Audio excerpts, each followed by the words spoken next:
ચૈત્રી નવરાત્રિમાં માઈ ભક્તિનો અનેરો મહિમા રહેલો છે। તેવામાં આજે છઠ્ઠા નોરતે માં કાત્યાયનીની પૂજા કરવાનું મહાત્મ્ય શાસ્ત્રોમાં જોવા મળે છે।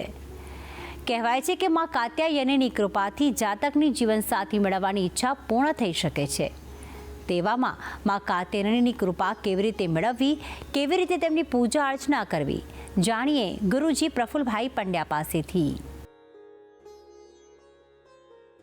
जयंती मंगला काली भद्रकाली कपालिनी दुर्गा क्षमा शिवा धात्री स्वाहा स्वधा नमोस्तुते। जय भगवान मित्रों, हूँ छूँ प्रफुलभाई पंड्या भक्ति संदेश कार्यक्रमनी अंदर आपનું સ્વાગત છે।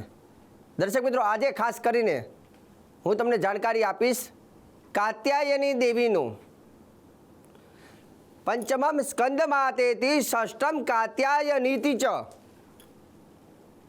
કાત્યાયની દેવીની ઉપાસના કરવાથી કેવા ફળોની પ્રાપ્તિ થાય છે, આ દેવીની આરાધના કેમ કરવામાં આવે છે, કયો મંત્રનો ઉપયોગ કરવો જોઈએ અને એનાથી લાભ શું થાય છે, અને આજના દિવસે નાની બાલિકાની પૂજા કરવા માટે કેટલા વર્ષની દીકરી લેવી જોઈએ, એ સંપૂર્ણ જાણકારી આજના કાર્યક્રમમાં હું તમને જાણકારી આપવાનો છું। જય ભગવાન મિત્રો, ખાસ કરીને ષષ્ઠમ કાત્યાયની છે એટલે કે છઠ્ઠા નોરતાના દિવસે મા ભગવતી કાત્યાયની દેવીની આરાધના કરવામાં આવે છે।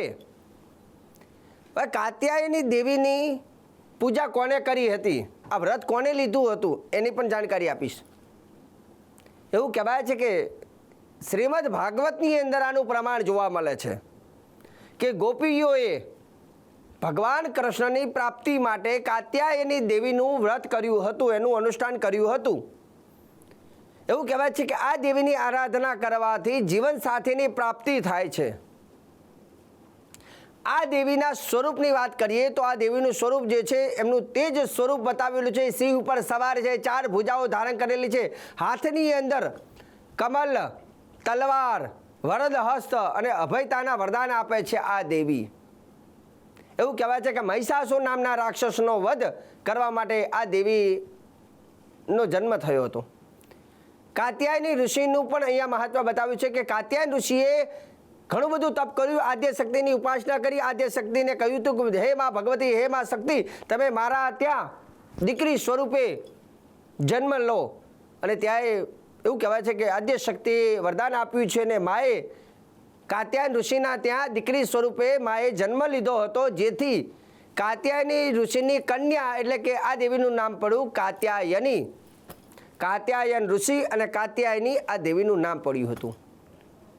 એવું કહેવાય છે કે આ દેવીની આરાધના સ્વયં ભગવાન કૃષ્ણએ પણ કરી હતી। આ દેવીની આરાધના કરવાથી શત્રુ પર વિજયની પ્રાપ્તિ પણ થાય છે અને બીજા નંબરની વસ્તુ, જે વ્યક્તિ જીવનસાથીને લઈને આરાધના કરે છે એને સારામાં સારું ઘર અને સારામાં સારું પરિવાર એને પ્રાપ્ત થાય છે।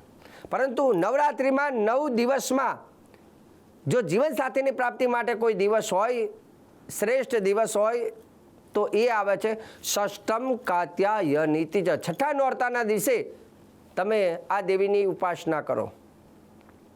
હવે રહી વાત કે જે લોકોને જીવનસાથીને લઈને જપ કરવા હોય, તપ કરવા હોય અથવા અનુષ્ઠાન કરવું હોય અથવા પૂજન કરવું હોય રાતે, તો એ લોકો પોતાના ઘરે પોતાના કુળદેવી અથવા શ્રીયંત્ર અથવા આદ્ય શક્તિનું જે સ્વરૂપ છે એ સ્વરૂપને તમારે પૂજન કરવાનું છે। જેમાં ખાસ કરીને લગ્ન માટે સૌથી શ્રેષ્ઠ દ્રવ્ય કયું હોય? હલ્દી એટલે કે હળદર। લગ્ન હોય ને એટલે હળદર, હવે તો નીકળી છે હલ્દી રસમ, લગ્ન થાય એટલે હલ્દી રસમ। પહેલાં તો પીઠી કહેતા, હવે તો પીઠી નીકળી ગયું, હલ્દી રસમ જ કરવામાં આવે છે। મતલબ પીઠી એટલે હલ્દી, ચંદન। તો આ દેવીને ખાસ કરીને હળદરથી તમે દેવીની પૂજા કરો। તમારા ઘરમાં જે તમારા કુળદેવી હોય એને એક મોટા પાત્રમાં લો અને કુળદેવીના શરીર ઉપર ખાસ કરીને તમે પંચામૃત અથવા ઠંડુ દહીં પહેલાં માતાજીના શરીર ઉપર લેપન કરો અને માતાજીની ઉપર હળદર નાખો, હલ્દી, અને હળદર નાખીને ખાસ કરીને માની ઉપર સરસ મજાનો તમે અભિષેક કરો। અભિષેક જ્યારે કરો છો ત્યારે અભિષેક કઈ રીતે કરવાનો, તો કે દૂધની અંદર થોડું ચંદન નાખી અને દેવીની ઉપર અભિષેક કરો। અને અભિષેક જ્યારે કરો છો ત્યારે તમારે શક્ય હોય તો માતાજીનો જે સપ્તશતી પાઠ છે એમાંથી 4થો અધ્યાય સકળાદય સ્તુતિ, દેવીની જે સ્તુતિ છે એ તમે લઈ શકો અને દેવીની ઉપર અભિષેક કરી શકો। પાણીમાં ચંદન નાખીને અભિષેક કરી શકાય અથવા દૂધમાં ચંદન નાખીને દેવીની ઉપર કલશ એ ધારાવારી કરો એને અભિષેક કહેવાય. રહી વાત આ દેવીને ખાસ કરીને સ્નાન કરાવી શુદ્ધ કરી કંકુ ચંદનનું તિલક કરો, લાલ ચોખા, લાલ પુષ્પ, કમલના પુષ્પ અને એમાં સૂર્યમુખીનો પુષ્પ હોય તો વધારે સારું, ગુગળનું ધૂપ.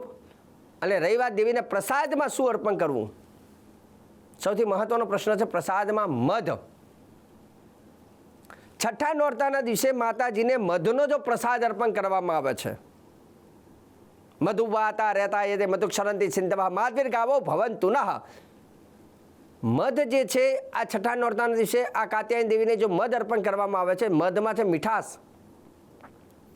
જે લોકોના ખાસ કરીને લગ્ન પછી પરિવારમાં પતિ પત્નીમાં મીઠાશ નથી રહેતા તો દેવીને મધ અર્પણ કરવાથી મીઠાશ મળે છે. અને જેના લગ્ન નથી થયા એને પણ આ દેવીને પ્રસાદમાં મધ અર્પણ કરવાનું છે. ત્યારે આ દેવીનો એક લઘુ મંત્ર બોલીને તમારે બધા દ્રવ્ય અર્પણ કરવાના. ઓમ શ્રીમ રીમ ક્લીમ કાત્યાયન્યై નમઃ. મંત્ર લખી લેજો. ઓમ શ્રીમ રીમ ક્લીમ કાત્યાયન્યై નમઃ. આ મંત્ર બોલીને દેવીની આખી પૂજા કરવાની છે. હવે રહી વાત પૂજા જ્યારે સંપૂર્ણ પૂરી થઈ જાય ત્યારે માતાજીની સામે તમારે બેસીને તમારે એક જીવન સાથીની પ્રાપ્તિનો મંત્ર કહું છું. સ્ત્રી હોય એને કયો મંત્ર, જેમ કોઈ મારા બહેનો હોય, હવે એ લોકોના લગ્નને લઈને અડચણો બહુ આવતી હોય, લગ્નની વાત આગળ વધતી ના હોય, છેલ્લે લગ્ન મતલબ વાત થઈને પણ મતલબ ફાઇનલ થઈને તૂટી જતું હોય, તો તમે આજના દિવસે એ માતાજીની સામું ઘીનો દીવો કરી અને રાત્રે ખાલી આ મંત્રની, વધારે નહીં, જો તમે 7 માળા કરી શકો ને 7 ના તો ખાલી 1 માળા કરો ને તો એ બહુ છે. કેમ કે નવરાત્રિના એક મિનિટ એક ક્ષણ શક્તિશાળી હોય છે. હવે આ મંત્ર તમે લખી લો, 1 માળા કરજો, 108 વખત બોલજો અને વિશેષ ટાઈમ મળે તો કરજો 7 માળાથી. મંત્ર છે કાત્યાયની મહામાયે. મારા બહેનોએ જે મંત્ર કરવાનો છે તે આગળ ઓમ લગાવજો એટલે બોલવાનું ઓમ. ઓમ કાત્યાયની મહામાયે મહાયોગિન્યધીશ્વરી નંદગોપ સુતમ દેવી પતિમ મે કુરુતે નમઃ. આ મંત્રનો ઉપયોગ કરજો. ઓમ કાત્યાયની મહામાયે મહાયોગિન્યધીશ્વરી નંદ ગોપ સુતમ દેવી પતિમ મે કુરુતે નમઃ. હવે જે પુરુષ હોય અને એને સારી પત્નીની પ્રાપ્તિ કરવી હોય તો એના માટેનો આ શ્લોક છે.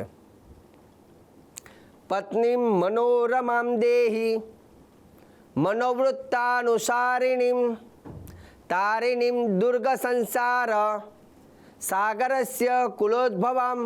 આ શ્લોક પત્નીમ મનોરમામ દેહી મનોવૃત્તાનુસારિણીમ તારિણીમ દુર્ગ સંસાર સાગરસ્ય કુલોદ્ભવામ. આ શ્લોક લેવાનો છે.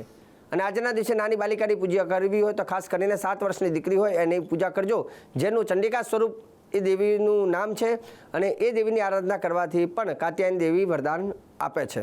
નાની દીકરી 7 વર્ષની દીકરીને તિલક ચોખા પુષ્પથી એની પૂજન કરજો, પગ ધોજો, એને હાર પહેરાવજો, કંઈક ભેટ આપજો અને એ દીકરીનો હાથ તમારા માથા ઉપર ચોક્કસ મુકાવડાવજો અને એને પગે લાગજો. અને પગે લાગો એ દીકરીને કદાચ શક્ય હોય તો ચમચંડિકાય નમઃ ચમચંડિકાય નમઃ બોલી દીકરીને પગે લાગજો. અને જેનાથી આ તમારે આ નોરતામાં આ જીવનસાથીનો જે તમારો સંકલ્પ હશે એ સંકલ્પ તમારો સિદ્ધ બને છે. છઠ્ઠા નોરતાના દિવસે આ દેવીની પૂજા ચોક્કસ કરજો. આજે ભક્તિ સંદેશ કાર્યક્રમમાં કાત્યાયની દેવીને લઈને સરસ મજાની જાણકારી આપી છે. આગળ પણ હું તમને શ્રેષ્ઠ જાણકારી આપતો રહીશ. કાર્યક્રમ જોવાનું ચૂકતા નહીં. મને આપી દો રજા. જય ભગવાન.